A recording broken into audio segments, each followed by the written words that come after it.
0 kiçikdir m, o da kiçikdir n olarsa verilmiş tənliyin böyük kökünü tapın. Tənliyi yazaq, mx kvadrat çıxaq. M üstəgəl n vurulsun x-i.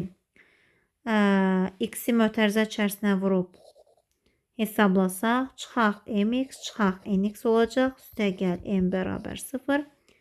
Birinci hədlə ikincini, üçüncü hədlə də dördüncünü qruplaşdırarıq. İlk iki həddən mx-i ortaq vuruq çıxartsaq qalacaq. X çıxılsın 1 çıxaq. Digər iki həddən də n ortaq vuruq çıxartsaq, x çıxılsın 1 bərabər 0 alınır.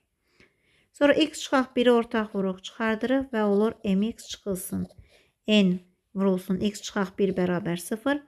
Hər bir vuruğu sıfıra çevirən qiymət bu tənliyin kökü olacaq. X çıxaq 1 bərabər 0-dırsa, x1 bərabər 1-dir. Bir də mx çıxılsın n bərabər 0. Buradan mx bərabərdir n-ə. x2 də bərabərdir n bölünsün m-ə.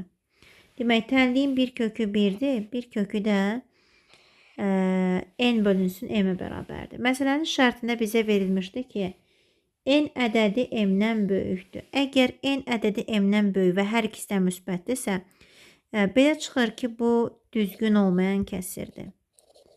Düzgün olmayan kəsirdir. Düzgün olmayan kəsirlərin hər biri vahiddən böyük olur.